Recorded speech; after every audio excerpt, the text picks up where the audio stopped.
EPI. Para que sepan, si por ahí ven acá, en Paraguay nosotros usamos mucho esta abreviatura, ¿verdad? Que es la EPI, enfermedad inflamatoria pélvica. Hay lugares donde van a ver como EIP, ¿verdad? Enfermedad inflamatoria pélvica. Y la mayoría que son de Brasil usan mucho la sigla DIP, que es DIP, ¿verdad? No es inflamatoria pélvica, ¿verdad? Bueno, entonces, ¿qué es la enfermedad inflamatoria pélvica? ¿Le suena algo así que pueda ser la enfermedad inflamatoria pélvica? Es mucho más frecuente de lo que nos imaginamos, ¿verdad? Y casi siempre es, ¿qué viene a ser? Es una enfermedad, una infección del tracto genital inferior, dice, ¿verdad? O sea que es superior, perdón. Fíjense acá, cuando nosotros hablamos de tracto genital inferior, nos referimos sobre todo cuello uterino, vagina para abajo, vulva, ¿verdad? Cuando hablamos de superior, hablamos de cuello uterino para arriba. Entonces, ¿qué pasa en la enfermedad inflamatoria pélvica? Ya hay una infección de las estructuras, ¿verdad? Del tracto genital superior, que aquí estaría incluyendo ya, empezamos ya desde el cuello, vamos a empezar en endometrio, en las trompas, en los ovarios, y que puede diseminarse inclusive en otras partes, ¿verdad? Entonces, eso viene a ser, ¿verdad? Generalmente es muy característico, los pacientes tienen dolor, ¿verdad? Dolor a nivel hipogastrio, intenso, a veces muchas veces es espontáneo, o sea que espontáneamente la paciente está con una molestia o provocado sobre todo después de una relación sexual, igual que la endometriosis. Cuando tienen relación sexual pueden tener una dispareunia la paciente, ¿verdad? Y la paciente puede o no estar con una masa a nivel del abdomen, ¿verdad? Y también puede estar acompañada de fiebre o no. ¿De qué depende eso? Del grado de infección que tiene esta paciente, ¿verdad? Porque van a ir viendo que tienen sus grados. Y que es muy importante que ustedes sepan. ¿Por qué? Porque es muy subdiagnosticado. Siempre digo, la mayoría de las mujeres tienen infección vaginal y se van a la farmacia a pedir óvulo, no se van al ginecólogo, mucho menos, a veces no queremos gastar en un test que es un hisopado, una secreción vaginal. Así es, ¿verdad? Que muchas veces es una realidad. La mayoría de los pacientes no quieren de repente tener un gasto por una secreción vaginal, entonces es una realidad, ¿verdad? Y muchas veces nosotros necesitamos hacerle una secreción vaginal a la paciente porque no podemos adivinar qué tipo de germen tiene. No todos los gérmenes, no, vos tenés candidiasis, no, vos tenés tricomonasis, vos tenés, ¿verdad? La mayoría de los gérmenes son inespecíficos. ¿Por qué se llaman inespecíficos? Tienen un flujo inespecífico. ¿Qué significa eso? Que yo tengo un flujo y no puedo decir, es tal cosa. Es más, a veces yo puedo tener una secreción clásica de la candidiasis. Yo creo que la mayoría sabe cómo es la candidiasis. ¿Cómo es la candidiasis? Es blanca, como desposada, pica mucho, ¿verdad? Casi siempre. Pero a veces esa candidiasis también está acompañada de otro tipo de germen, sobre todo cuando la candidiasis es repetitiva. Probablemente está acompañada también de otro germen, ¿verdad? Y aparte de eso, de muchas otras cosas, porque infección vaginal, sobre todo candidiasis de repetición, no es solamente, me fijo solamente en infección vaginal, es pensar en intestino, inmunidad, en muchas cosas, ¿verdad? Entonces, es muy importante que sepan eso. ¿Y qué pasa? Muchas veces mi decisión actual, yo tengo 16 años, tengo 17 años, no trato bien mi infección, ni siquiera no me pongo óvulos, si como pido a la farmacia, tengo candidiasis, pero me dan metronidazol, nunca me curo porque no es para eso.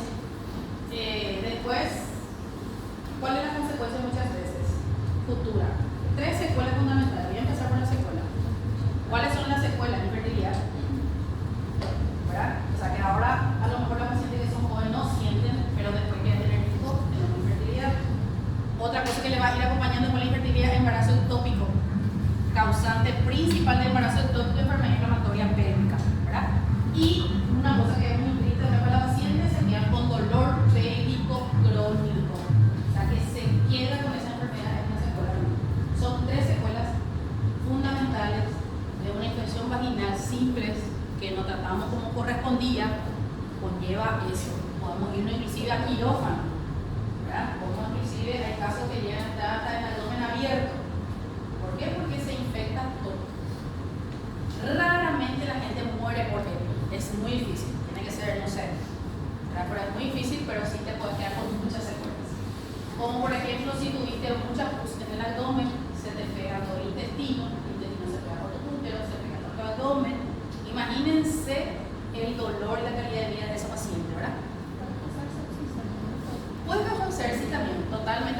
porque sube a nivel del abdomen y puede provocar eso, ¿verdad? ¿Por qué digo esto? Porque es el tema que menos a veces le damos importancia, y que es subdiagnóstico del EPI. ¿Por qué no hay nosotros no tenemos casi tanta estadística en Paraguay? Porque hay subdiagnóstico. Y vamos a empezar por esta imagen, que es laparoscópica, ¿verdad? Es una imagen laparoscópica, se ve bien ahí. Vamos más luces, ¿verdad? Acá, por ejemplo, nosotros, igual que se acuerdan que en endometriosis hablamos de clasificación laparoscópica, ¿verdad? Y generalmente cuando, por ejemplo, es leve, se puede ver que inclusive, no sé si se ve, está todavía, por ejemplo, el útero y las trompas están gruesas, rojas, pero todavía se mueven, ¿verdad? Hay pus, pero todavía se mueve todo ahí, está todavía. Después, a partir inclusive de la moderada, ¿verdad? Inclusive a veces ya puede provocar, miren lo que es esto. ¿Qué esto es? Adherencias. Esto es lo que lleva igual el embarazo tópico y lleva la infertilidad también y lleva los dolores, ¿verdad? Esta adherencia, igual que la endometriosis, también provoca la enfermedad inflamatoria pélvica, ¿verdad? Luego muchas veces ya estamos en una salpingitis, a veces ya estamos con un acceso tubovárico. Acá no se ve muy bien, pero el ovario está coleccionado de pus. Entonces es un acceso ovárico, y que acá ustedes pueden ver fibrina, pus en el fondo del saco de Douglas, súper doloroso, sobre todo en la relación sexual, ¿verdad? Y inclusive esto, por ejemplo, no sé si se nota muy bien, no es tan bien que se nota. Voy a enviar esta imagen. Este es prácticamente, se curó ya la paciente, ¿verdad? Pero se quedó con eso. Pasó la infección, pasó la fiebre, pero no sé si van a lograr entender acá, ¿verdad? Este es lo que quiere mostrar acá, que este es el útero, ¿verdad? Este, por ejemplo, no debería existir acá. Este debería ser una trompa y el ovario. Miren lo que es la trompota. Es una trompota, no es una trompita. Parece un intestino, ¿verdad? Y acá en el fondo del saco de Douglas se metió este intestino y se quedó ahí, ¿verdad? Por eso muchas veces algunos parece como que tienen dolor y parece que tienen sensación que quieren hacer popó. ¿Por qué? Porque en su fondo del saco de Douglas, donde a veces tiene la relación sexual, está ahí su intestino. ¿Y por qué? Porque la adherencia le llevó al intestino y en vez de subirse el intestino se quedó ahí. ¿Por qué? Porque esta adherencia le pegó ahí. ¿Se ven? Fíjense todo lo que la mujer puede provocar en una enfermedad inflamatoria pélvica, que empezamos como por una vaginitis. O sea que casi siempre la enfermedad inflamatoria pélvica tiene una vía pélvico-velada, se llama, está todo pegado, ascendente, exactamente. Esa es la forma de infección más frecuente. Es una de las enfermedades infecciosas más frecuentes en la mujer en edad reproductiva, es una enfermedad de transmisión sexual, ¿verdad? En los Estados Unidos es donde hay mejor estadística, nosotros no tenemos ni siquiera tantas estadísticas. Aproximadamente 100.000 mujeres quedan infértiles a cada año por consecuencia de enfermedad inflamatoria pélvica, ¿verdad? Y gran parte tienen embarazo ectópico. Si yo en mi primera ocasión ya tengo 15% de posibilidad de infección, yo me puedo volver a reinfectar. Yo me reinfecto, vuelvo a tener EPI, 50% de infertilidad. Le sumo que tuve ectópico, 10 veces más posibilidad de quedarme infecto, ¿verdad? O sea que son todas esas cosas lo que hay que ver a veces, ¿verdad? Es muy importante. Entonces, la etiología casi siempre son gérmenes productores de la vagina. Te voy a decir que hay dos fundamentales productores de enfermedad inflamatoria pélvica: Neisseria gonorrhoeae y Clamidia trachomatis. Las dos son las reinas de la enfermedad inflamatoria pélvica. La Neisseria gonorrhoeae, ¿se acuerdan? Gonococos, ¿verdad? Es una infección que es la que nos produce más síntomas, es más clásico.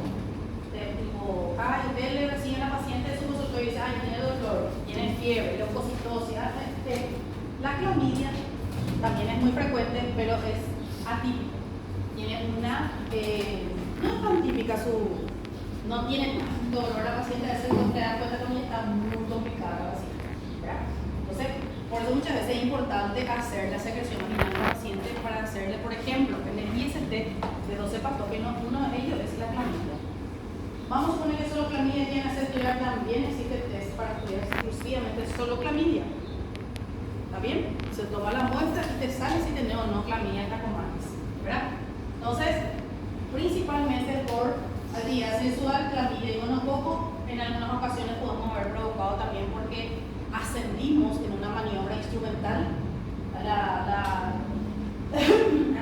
un legado de vapor, o punto la paciente estaba con una infección o algo así, colocamos DIU y yo le metí el DIU también con el germen, eso puede pasar. No es que el DIU produce infección. Eso también hay que tener claro. Decir, yo no quiero poner DIU porque se produce infección, no es el DIU que produce infección, es solamente si es que yo justo le arrastro el germen adentro, ¿verdad? Entonces se evalúa y a veces cuando está muy congestionado se suspende nomás la colocación. Otra cosa es si yo me puse DIU, ¿verdad? Y 3 semanas después por ahí, si yo tengo síntomas, puede ser que sea una enfermedad crónica por formación de DIU. No que ya tengo hace 5 años el DIU y tengo EPI y es por culpa del DIU, ¿verdad? Ahora, algo raro que puede ocurrir con el DIU, sobre todo el cobre, que puede ser, pero es raro, sobre todo cuando pasa el tiempo, hay un germen que se llama actinomyces que se produce por el cobre, ¿verdad? Entonces, a veces cuando pasa mucho el tiempo, de repente tuvo la mala suerte que generó actinomyces, ¿verdad? Cuando pasa más de 10 años, entonces ahí de repente puede ser provocado por actinomyces, pero muy pocos casos reportados lo que puede pasar. ¿Sí? Los DIU, como los SIU, que son pláticos, cada vez hace que tengan mucho menor posibilidad de que se produzca inflamación pélvica por esa causa. ¿Se entiende, verdad? Yo tengo EPI y tengo DIU, le trato y no hace falta que salga el DIU. No es que tenés que sacarle el DIU y hacer tratamiento solo si es que de repente yo puse con infección y las 4 semanas después yo me voy a dar cuenta. ¿Entienden? Entonces se entiende la diferencia, porque eso suelen ser las preguntas. Y si tengo DIU y tengo inflamación pélvica, te tratásla y no hace falta sacar el DIU. ¿Entienden? Bueno, entonces, factores de riesgo. Primero, luego las adolescentes. ¿Por qué las adolescentes? Por muchas razones. Uno, porque generalmente a veces la adolescencia cambia de pareja. Otro, ¿se acuerdan que cuando somos los primeros 2 años tenemos periodos anovulatorios? Si nosotros tenemos periodos anovulatorios, no tenemos progesterona. ¿Qué es progesterona? Produce moco en el cuello. El moco favorece a que vos, ¿qué hace? Tapón de tu cuello, ¿verdad? O sea, que vos tenés tu cuello que produce moco y no viene los gérmenes de la vagina, no sube de punto. Entonces, el moco es un factor protector. Y a veces las adolescentes no tienen ese moco porque tienen periodos anovulatorios, ¿se entiende? Entonces, ese es uno de los motivos que hace que las adolescentes es un factor de riesgo para producir inflamación pélvica. Si tuviste menstruación reciente, múltiples parejas sexuales, ¿verdad? Cuando más cambiamos de pareja o tenemos la misma pareja al mismo tiempo, tenemos más posibilidad de tener esta inflamación pélvica. Compañeros sexuales con uretritis, o sea que hombres de riesgo se les llama, o sea que tengo mi pareja y mi pareja tiene infección. Algunos son evidentes porque tienen síntomas, que es menos del 50%, la mayoría de los varones a veces son asintomáticos. Pero cuando son sintomáticos tienen mucho más posibilidad de transmitir. ¿Está bien? Entonces, una inserción reciente de DIU con pacientes con cervicitis, farmacodependencia, nivel sociocultural bajo, siempre se habla de eso, ¿verdad? Por los cubanos eran un poquito agresivo con la EPI. Yo no leía tan así como ellos dicen, pero te voy a contar más como decía mi profesor. Y no estoy tampoco de acuerdo porque eso puede pasar con cualquiera, pero eran así un poquito agresivos porque tenían una fijación con los pies, ahí jugando acá, ¿verdad? Así tipo los pies tienen que estar limpios por ahí de la mujer. Supuestamente no miran las nalgas ni los pechos, pero miran los pies de la mujer, ¿verdad? Así decían, eso decían ellos. Y entonces decía la enfermedad del Alzheimer y sucio, decían, ¿verdad? Pero no es tan así, ¿verdad? Pero les comento nomás que eso a veces dicen, por eso lo que dicen a veces que es por nivel socioeconómico, que muchas veces no hay falta de higienización y todas esas cosas, ¿verdad? Entonces, sería para gonococo y clamidia. Son pacientes con factor de riesgo. Pero por suerte, si se hizo la prueba, por lo menos se va a hacer el tratamiento. Ahora, por eso casi siempre nosotros, a las adolescentes, ¿cómo tiene que ser su método anticonceptivo a las adolescentes? Le damos anticonceptivo y estamos tranquilos. Doble, ¿verdad? Anticonceptivo y barrera. Siempre tenemos que explicarle a ellos que ellos al tomar anticonceptivo pueden evitar embarazo, pero no va a evitar exactamente infección de transmisión sexual, no van a ejercer. Y aunque no lo crean, ellos a veces no saben eso. A veces algunas cosas nos parecen lógico para nosotros, ¿verdad? Pero el paciente no sabe. Hay muchas cosas que yo como especialista en patología cervical paso mucho en consultorio. La gente no se quiere hacer biopsia porque piensa que va a despertar el cáncer. La gente no se quiere hacer un tratamiento para lesión precáncer porque dice que le va a despertar el cáncer. Esas son creencias que ustedes tienen que saber, porque no se tienen que reír de las creencias de nuestra gente, sino que tienen que saber cómo entrar a convencer. ¿Se entiende? O sea que ustedes tienen que culturalmente conocer, por eso dice que un médico, siempre que se va a un lugar, tiene que conocer la cultura de su región. ¿Por qué? Porque vos tenés que ponerte al nivel de tu paciente. No ellos a tu nivel, vamos a tener que tratar de hacerle entender a ese paciente, ¿verdad? Y no reírse de la duda del paciente, porque si no, no van a querer hacer ninguna pregunta. Y algunos así son un poquito agresivos, ¿verdad? Viene así y le dice, Dios mío, por lógica, tenías que estar en ayuno si te vas a hacer una cirugía, es una residente de la paciente. Y la paciente quería comer porque su cirugía iba a estar más fuerte para la cirugía, ¿verdad? O sea que imagínense que no hay que retarle, porque nosotros tampoco no sabíamos. Muchas cosas nosotros no sabíamos y a veces nosotros juzgamos por nuestro conocimiento y no va a ser conocimiento que tiene tu paciente. ¿Está bien? Bueno, ¿cuáles son los factores protectores de la monogamia? ¿Verdad? De ser posible, ¿verdad? Que ambos sean monogámicos sería buenísimo, ¿verdad? Uso de anticonceptivos orales, método de barrera y uso de herbicidas en ocasiones que ayuda, ¿verdad? Por eso le decía yo que ¿por qué lo que se llama hombre de riesgo a veces? Claro que yo sé que existe mujer de riesgo, además que no piense que yo soy feminista. Solo que, ¿por qué le decimos hombre de riesgo? Está la persona que dice, yo tengo una sola pareja, pero la pareja tiene varias parejas, entonces ahí pues también actúa la epidemiología. ¿Verdad? Muchas veces ustedes como médicos de la atención primaria de salud, si son médicos de atención, ustedes tienen que hacer el bloqueo epidemiológico. Con mucho cuidado, no voy a preguntarle enfrente a su novia, siempre con mucha cautela, a ver si ella tiene otros contactos y ver cómo hacemos el bloqueo epidemiológico, ¿se entiende? ¿Verdad?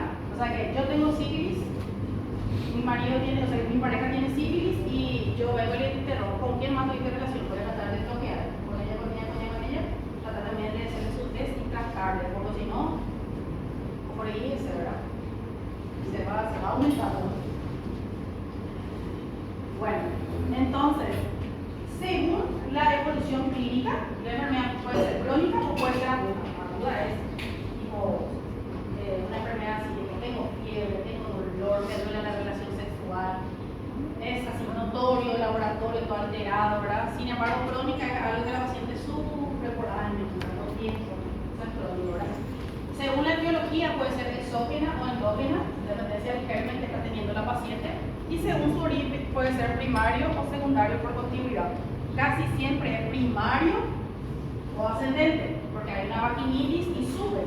Hay veces que puede ser por continuidad, por infección de algún tipo de otro tejido y puede ser que vaya, por ejemplo, por las linfas, ¿verdad?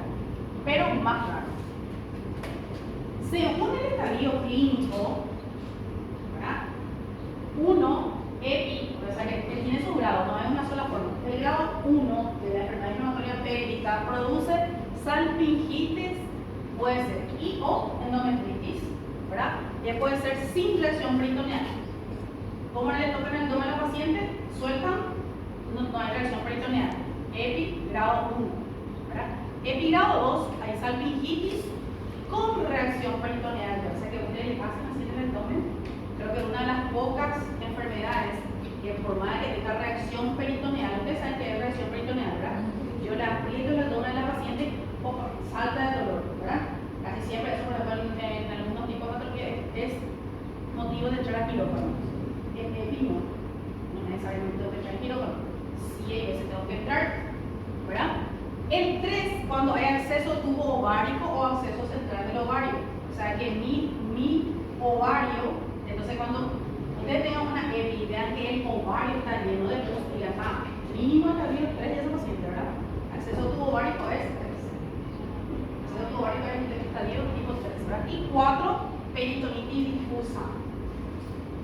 No es lo pélvica nomás, es difusa, ¿verdad? O sea que a veces produce primero una peritonitis y después ya es todo el abdomen y como dijo la compañera para reducir una sepsis, ¿verdad?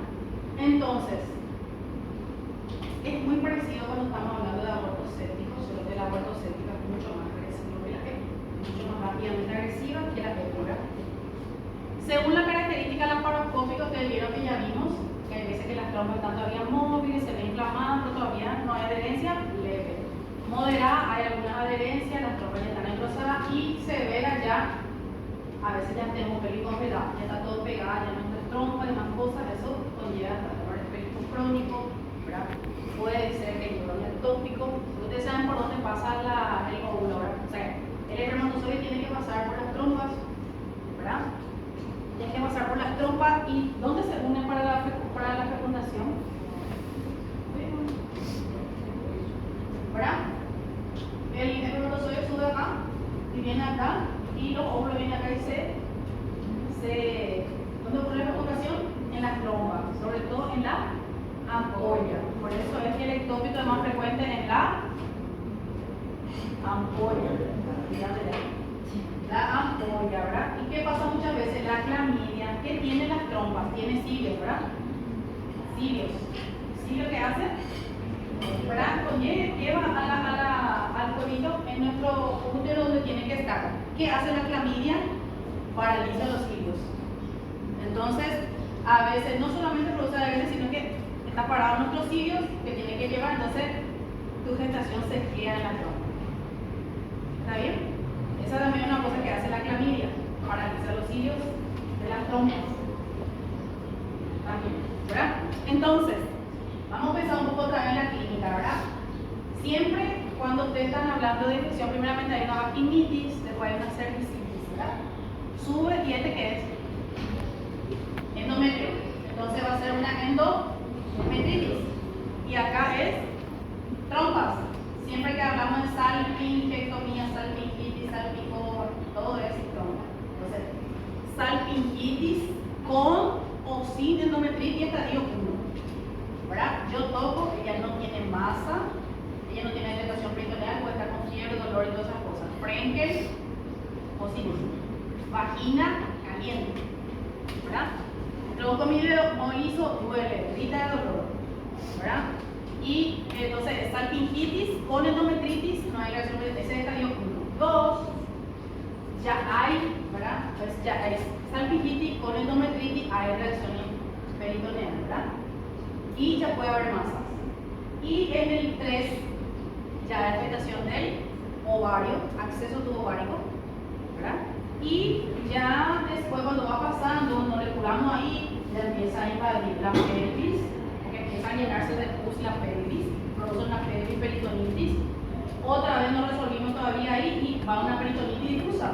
Y aquí ya hace la parotomía exploradora, ¿verdad? Se gana un gran taco, hay que abrir el abdomen, hay que limpiar, hay que a veces algunos no responden bien otra vez, todas esas cosas. Por todo ese proceso puede pasar la mujer, ¿verdad? Entonces, eso hablando un poquitito de su clasificación, ¿verdad? Ya hablamos que puede ser por vía ascendente o la más frecuente, vía linfática o puede ser por vía hemática. Paciente con dolor pélvico, dolor en hipogastrio, tiene fiebre, tiene presencia de dolor en la palpación con masa en los anexos, puede tener secreción purulenta en la vagina, casi siempre antecedente más o menos un mes de secreción vaginal que no se mejora, o tuvo secreción vaginal y desapareció sin que haga tratamiento, siempre es antecedente, ¿verdad? Dispareunia, que era dispareunia, dolor en la relación sexual, Frenkel positivo, que era movilizo el cuello y le duele, irritación peritoneal, toco el abdomen, le suelto y irritación, ¿verdad? ¿Qué viene a hacer esto? Muchas veces la paciente, sobre todo por clamidia, ¿verdad? Tiene dolor acá, ¿verdad? Tiene un dolor en el hipocondrio derecho, ¿verdad? Y tiene dolores, tiene fiebre. A veces, ¿qué es lo que pasa? Muchas veces la enfermedad inflamatoria periódica lame la cara del hígado, donde se produce una perihepatitis. Ese es el síntoma de Firth-Curtis, que es dolor en el hipocondrio derecho y en la enfermedad inflamatoria periódica, ¿verdad? O sea que prácticamente porque hay una lamida, produce una perihepatitis por la infección y produce a veces más es llamativo el dolor en fosa ilíaca derecha, ¿verdad?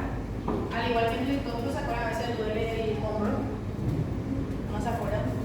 A veces cuando la paciente en el ectópico sangra, le duele el hombro. ¿Por qué? Porque hay sangre y irrita el nervio frénico y el nervio frénico afecta el hombro. Por eso a veces duele el hombro, ¿verdad? O magia. Bueno, entonces las formas clínicas, empezando de abajo.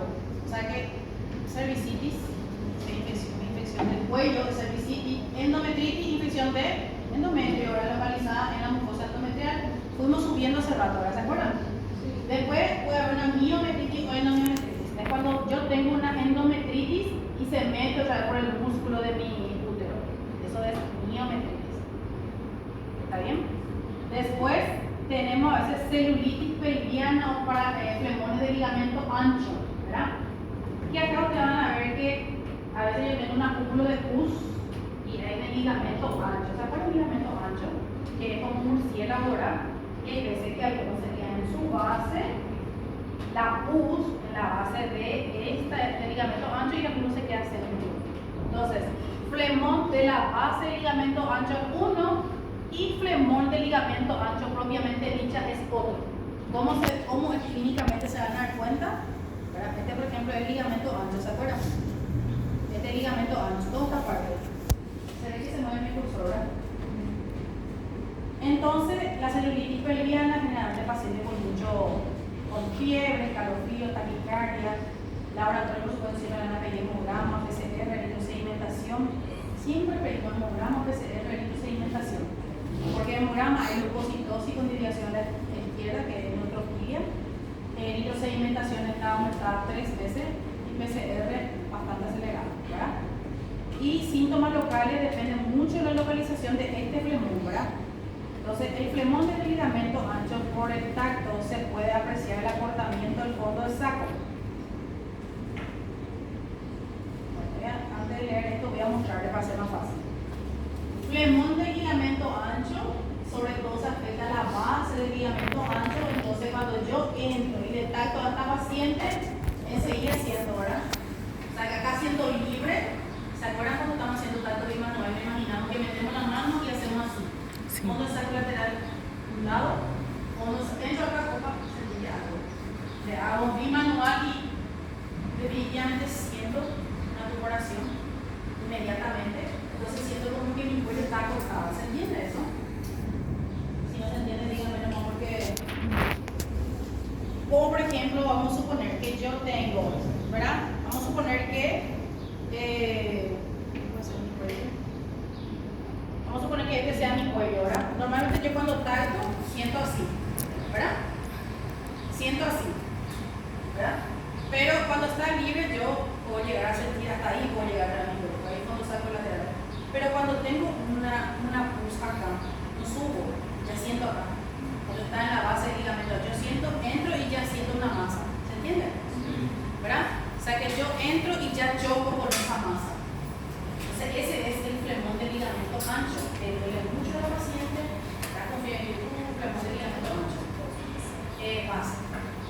Cuando no es la base, está más arriba, ¿verdad? Entonces ese yo ya tengo que hacer más profundo mi tacto para que pueda sentir, ¿verdad? ¿Por qué? Porque está así. Este es del ligamento ancho propiamente dicho y este es de la base del ligamento ancho. ¿Se entendió? ¿Verdad? O sea que mi acceso está así en ¿cómo se dice? Yo me imagino que este es la trompa, yo soy el glúteo, ¿verdad? Yo hago así, ni siquiera le digo que es lo que soy, ¿verdad?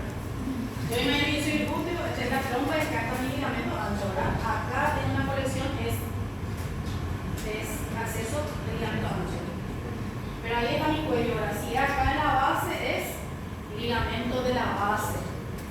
flemón del ligamento, de la base. ¿Está bien? Esas son las otras formas clínicas que se puede presentar en nuestra enfermedad inflamatoria atlética. Y ahí le está haciendo un tacto bimanual. ¿Se entiende cómo está haciendo el tacto? Está metiendo la mano, ¿verdad?, en fondo de saco lateral derecho y está haciendo un tacto bimanual por arriba, por el abdomen. Entonces está sintiendo una masa. ¿Se entiende esta imagen? Sí. Entonces probablemente yo me voy a ir al otro lado y no voy a sentir nada, pero el otro lado sí siento una masa y es doloroso. ¿Ya entienden por qué? Porque a veces sí se imaginan aquí lo que es el tacto bimanual, ¿verdad? Se decían eso cuando estábamos haciendo las prácticas. Sí. Puede pasar porque en cualquier lo que voy a meter mi mano y voy a hacer así, ¿verdad? Entonces es para eso. Eso es lo que vamos diagnosticando. Intentamos diagnosticar, ¿verdad?, con el tacto bimanual. ¿Entienden? Por el abdomen vamos y por abajo así. Entonces el flemón del ligamento ancho, generalmente el fondo de saco aparecerán normales, porque yo me voy hasta lejos. En el último recién se visto la tumoración y la parametritis posterior aguda es el empastamiento que se toca a través del fondo de saco posterior. O sea que si yo tengo una parametritis, yo hago, son diferentes tipos de tacto que hago ahora. Entonces es como si fuera, yo entro en los laterales, dijimos fondo de saco lateral izquierdo, fondo de saco lateral derecho. Si toco hacia arriba es anterior, si toco por abajo posterior, fondo de saco dura. Una parametritis posterior le duele mucho a la parte posterior porque está inflamado ahí. Parametritis anterior, por supuesto, como su nombre lo dice, lo duele la parte anterior, ¿verdad?, cuando está produciendo una parametritis, ¿verdad? Entonces muchas veces, casi siempre cuando tocamos ahí arriba tenemos la frictiva, ¿verdad? Entonces anexitis alpingo-ovaritis, ¿verdad?, se produce por vía canalicular. Las trompas, ¿verdad?, se manifestará primero por una endosalpingitis, seguramente va a tener la paciente, y después va a tener una afectación a nivel de los ovarios, ¿verdad? Fíjense bien esta terminología, ¿verdad?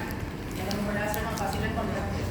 En los ovarios, si la infección es por vía canalicular, fíjense como diferente, se produce una ovaritis, una periovaritis o periovoritis. ¿Por qué hay tantos nombres? Cuando ustedes escuchen ovaritis, ya por lógica parece ovario, ¿verdad? Pero si dicen ovoritis, a veces no, ¿verdad? O sea, todo lo que tenga que ver con ovario es ovoritis, ovarectomía, ovoritis, ¿entienden? Ovarectomía.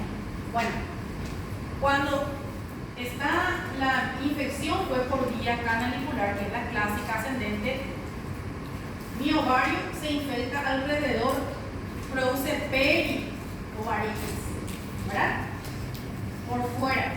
Pero si viene por la linfa, mi infección es central. ¿No se están entendiendo?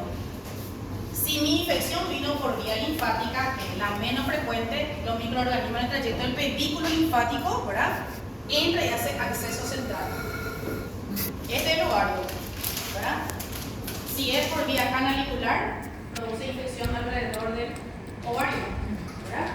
Si viene por la linfa, produce acceso ovárico central. Y así se ve en la ecografía inicial, ¿verdad? Ese acceso ovárico central se ve como la punta está todo acá adentro, sin embargo cuando está por fuera. ¿Se entiende? Entonces son dos tipos de ovaritis, ¿verdad? ¿Se entendió ese? Bueno, entonces este es muy importante. ¿Verdad? Acceso central del ovario. Porque cuando leemos así no me parece que nos marea un poco, por eso pregúntenme nomás si es que no entendieron bien. Nunca tengan vergüenza de preguntar porque no entendieron. Porque yo sé que muchas veces no quieren preguntar porque tienen vergüenza que sea una pregunta tonta y otros pues tienen vergüenza que sus compañeros se van a reír de ustedes. Por algo estamos acá, ¿verdad? Porque justamente queremos seguir aprendiendo. Entonces, clínica de la anexiosis, generalmente paciente que tiene dolor espontáneo provocado en la región anexial, sobre todo siempre Frankel positivo, palpación del anexo agrandado, sobre todo el lado del anexo, ya sea puede ser derecha o izquierda, ¿verdad? Y signo de infección siempre, fiebre, leucocitosis, eritrosedimentación elevada, PCR elevada. Entonces ya saben ustedes. Le van a evaluar a la paciente, le van a evaluar su abdomen, le van a hacer un tacto, ¿verdad? Claro, meguloscopía, un tacto, y ese tipo van a ver ya vagina caliente, frente positivo, si el fondo de saco de doble está arrumbado o no, ¿verdad? Si los laterales, todas esas cosas están sintiendo, ¿verdad? Y se moviliza el cuello para hacer signo de Frenkel positivo. Y ¿qué le van a pedir ahora? Todo lo que le van a pedir es drama, derecho de sedimentación, PCR, siempre, ¿verdad? Siempre pedir eso para saber si es que la paciente está con hipertrofia inflamatoria pélvica, porque va a estar acompañada 3 veces, se aumenta la electrosedimentación. ¿Está bien? Después ya entramos en la peritonitis, gente, que no queremos llegar a eso, ¿verdad? Pero a veces llegamos a eso. Cuando ustedes tienen pacientes internados en los hospitales, porque me dijeron que vieron pacientes internados en hospitales, ¿verdad? Con EPI es porque ya están en un estadio más, ¿verdad? Porque en realidad se puede algunos tratar en forma ambulatoria. Por ejemplo, estadio 1 se puede hacer en forma ambulatoria si es que la paciente es adherente a su tratamiento. Peritonitis puede... ¿Cómo? Sí, con antibiótico terapia. Sí. La paciente llega a tener dilatación peritoneal antes de tener la peritonitis, sí, o directamente. Puede tener, antes de tener peritonitis. Ya en estadio 1 inclusive a veces puede tener una leve dilatación peritoneal y 2 también. Sin necesidad de que sea ya peritonitis. Por eso, no siempre por eso que una dilatación peritoneal, una EPIC se entra en quirófano, es tratamiento médico. Solamente cuando la paciente no mejora con tratamiento médico, ya tiene una peritonitis generalizada, la paciente chocada está mal, ahí ya llamamos a la paratomía, ¿verdad? ¿Entienden? Siempre le damos la oportunidad de que pueda retroceder con antibiótico terapia y cuando no mejora, independientemente del grado del trauma, la parotomía, pero ahora para un lavado sobre todo. Hay veces que las traumas están muy afectadas, se hace una salpiquetomía, ¿verdad? Que es retirar. Pero si no, se exprime, se lava muchísimo suero tibio, ¿verdad? Se limpia todo y se cierra otra vez.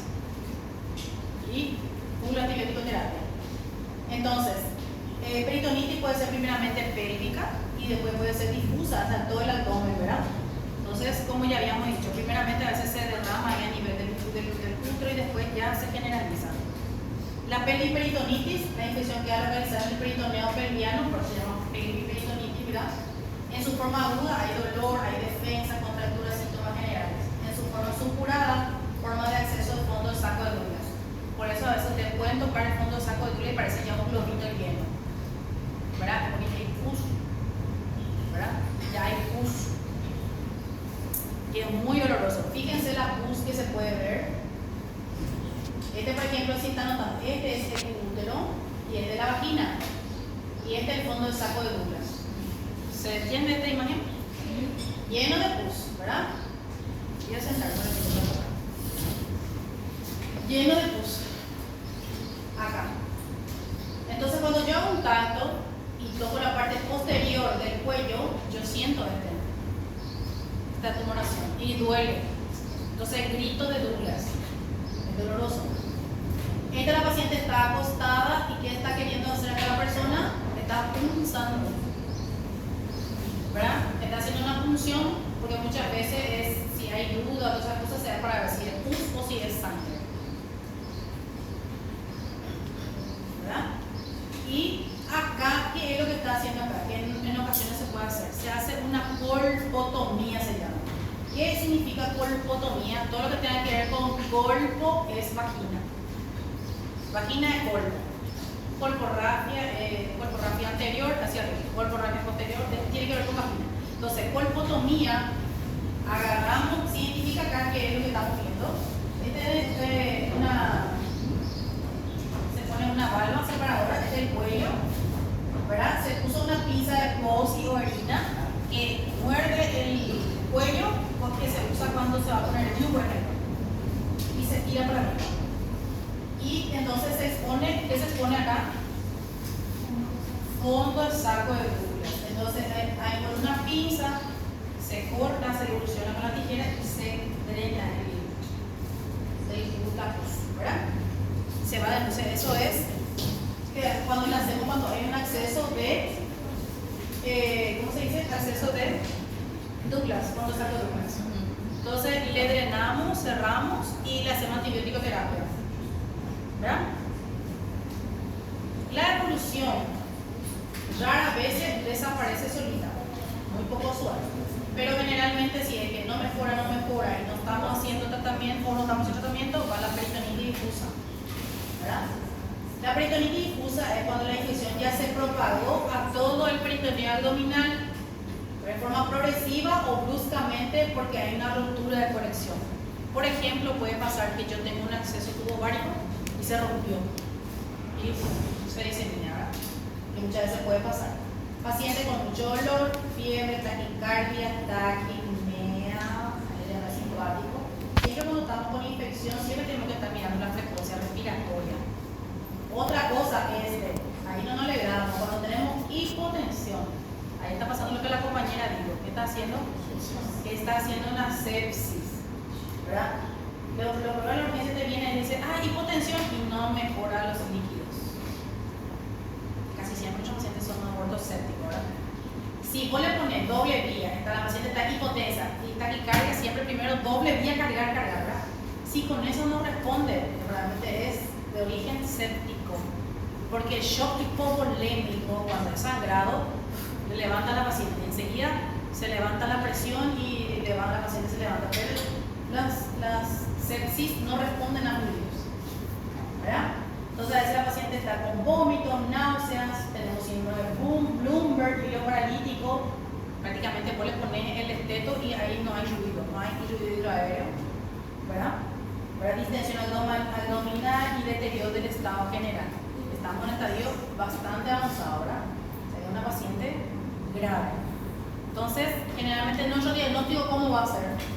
Por la clínica, que es muy importante. Entonces, acorde a eso, yo le voy a pedir laboratorio. ¿Qué le voy a pedir? Hemograma, procedimentación y PCR sobre todo. Eso es lo básico. Claro que le voy a pedir otras cosas más ahora, pero ya saben, porque usted lo que tiene que empezar a saber por qué le pido. No, así tipo le pido nomás, ¿verdad? Entonces le pido ¿por qué? Porque ¿qué va a haber? ¿Qué van a ver en hemograma? Leucocitosis, va a ser mayor que 15.000, ¿verdad? Neutrofilia, ¿verdad? Eritrosedimentación puede aumentar 3 veces, ¿verdad? Entonces todas esas cosas tienen que saber. Radiología, abdomen de pie, también que se le suele pedir para ver si no hay de repente una, ¿cómo se dice? Generalmente también puede ser con el hilio, a veces se comporta como una obstrucción intestinal. El tratamiento, generalmente hacer una buena hidratación, hidratarle bien a nuestra paciente, hacer antibiótico terapia, que generalmente a veces es triple antibiótico terapia, o ya le vamos a mostrar la opción de antibiótico que se puede usar. Y tratamiento quirúrgico adecuado y precoz, en este caso, ya es generalizado, ¿verdad? Hay casos que pueden complicarse con tromboflebitis. Cuando los quiebran, alcanzan la parte venosa y le producen tromboflebitis a las pacientes. Entonces, muchas veces la paciente, aparte de haber tenido antecedentes, de que ya tenía un dolor como si fuera una inflamación pélvica, tu paciente empieza a tener dolor, edema e impotencia funcional en la parte de los miembros inferiores, flegmasia albadores. Entonces, pensar que la paciente también está haciendo una tromboflebitis, ¿verdad? O sea que hay edema, se queda frío, a diferencia de la trombosis que hace caliente, ¿verdad? Y doloroso. Exámenes complementarios, siempre a veces le pedimos beta-HCG para descartar embarazo, ¿verdad? Y lo otro que ya saben, examen de laboratorio, cultivo endocervical para quienes, gonococo, clamidia, que son los más clásicos.